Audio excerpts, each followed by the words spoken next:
విశాఖ పశ్చిమ నియోజకవర్గం 89వ వార్డు కొత్తపాలెంలో ఆడారి ఆనంద్ కుమార్ ఎన్నికల ప్రచారం నిర్వహించారు.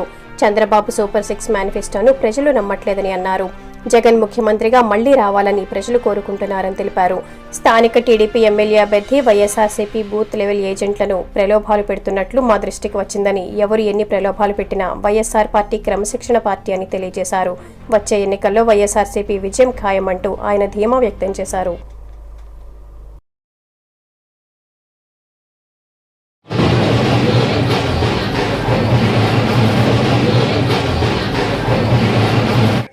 గతంలో ఏ విధంగా డోర్ టు డోర్ చేస్తున్నాం అదే విధంగా చేస్తున్నాం.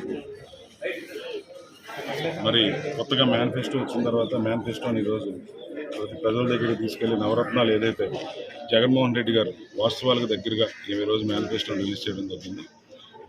ఆ మేనిఫెస్టో ప్రతి ఒక్కరు కూడా జగన్మోహన్ రెడ్డి గారు ఇచ్చిన మేనిఫెస్టో ఏదైతే ఉందో తప్పకుండా అమల్లోకి వస్తుంది. ఎందుకు అనంటే 2019లోనే వితిన్ 2 ఇయర్స్లో ఆయన ముఖ్యమంత్రి అయిన తర్వాత 95% ఈరోజు నవరత్నాలని సంక్షేమ పథకాలు ప్రజలకు అందే కార్యక్రమాలు చేశారు. ఏ ఒక్కటి తప్పకుండా ఇదే విధంగా ఈసారి కూడా మేనిఫెస్టో జగన్మోహన్ రెడ్డి గారి మేనిఫెస్టో 100% అమల్లో చేస్తారని మాకు నమ్మకం ఉంది.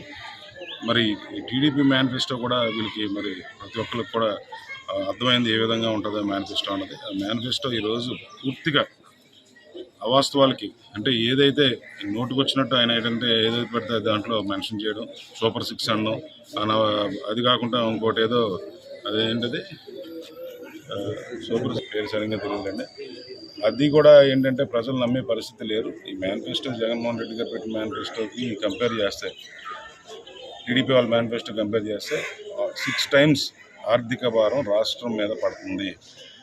ఈ గతంలో ఆయన ఒక ఇదే 2019లో నవరత్నాలు పెట్టినప్పుడు ఏ విధంగా వాళ్ళందరినీ కూడా కామెంట్ చేశారో, నవరత్నాలు కామెంట్ చేశారో, వియత్నాం అయిపోద్ది, శ్రీలంక అయిపోద్ది, ఇంకా రాష్ట్రం అంటది మన భూగోళంలో కనిపించింది అనేది ఏ విధంగా కామెంట్ చేశారు. ఇప్పుడు దీనికి సమాధానం ఏం చెప్తారని ఈరోజు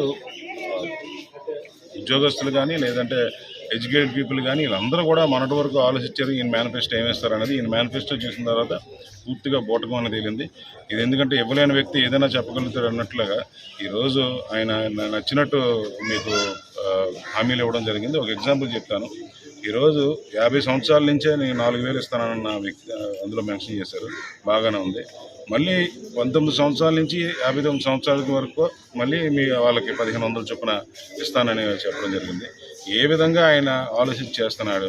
ఇప్పుడు 50 సంవత్సరాల వరకైనా 19 నుంచి 50 సంవత్సరాలు పెట్టి 50 సంవత్సరాల తర్వాత మళ్ళీ 4,000 ఇస్తున్నామని కూడా మెన్షన్ చేయాలి. కానీ 19 సంవత్సరాల నుంచి 59 సంవత్సరాల వరకు కూడా ఒక 1,500 ఇస్తానన్నాం, మళ్ళీ 50 సంవత్సరాల నుంచి మళ్ళీ పెన్షన్ ఇస్తానన్నాం అన్నది అది ఎంతవరకు ప్రజలు వాళ్ళే కామెంట్ చేస్తున్నారు, ఎంతవరకు రైట్ అన్నది.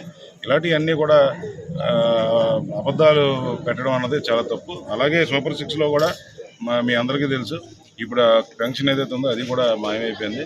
ఇంకా ఎండ్ ఆఫ్ ద డే రేపు ఎలక్షన్ వచ్చేసరికి అందులోని సూపర్ 6లోని డాక్టర్ 6 అనం పోయి ఇంకా డక్అవుట్ అవుతారు అందరూ 100%. ఎందుకంటే అవాస్తవాలకి దూరంగా ఈరోజు మేనిఫెస్టో ఉంది, వాస్తవాలకు దగ్గరగా మా వైఎస్ఆర్సీపీ మేనిఫెస్టో ఉంది. కాబట్టి ప్రజలందరూ కూడా తప్పకుండా జగన్మోహన్ రెడ్డి గారికి ఓటేయడానికి సిద్ధంగా ఉన్నారు. ఎందుకంటే ఆయన సీఎం అవ్వకముందే ఆయన నమ్మి 150 సీట్లు ఇచ్చారు. ఈరోజు సీఎం అయిన తర్వాత ప్రజలకి ఇంత అందుబాటులో ఉండే ప్రభుత్వాన్ని, వాలంటీర్ వ్యవస్థని, అలా సచివాలయ వ్యవస్థని పెట్టి తీసుకొచ్చి ఈరోజు బ్రహ్మాండంగా పాలన చేస్తున్నారు. ఈ 2 నెలల్లోనే ప్రజలు తెలిసిపోయింది సచివాలయం లేకపోతే ఎంత దారుణంగా ఉంటుంది, వాలంటీర్ లేకపోతే ఎంత ప్రజలు నరకం చూస్తారన్నది కూడా ఈ 2 నెలలు చూడడం జరిగింది. తప్పకుండా ప్రజలు రేపు 13వ తారీఖుని టీడీపీ పార్టీకి కూటమి కూడా డెఫినెట్గా బుద్ధి చెప్తారు.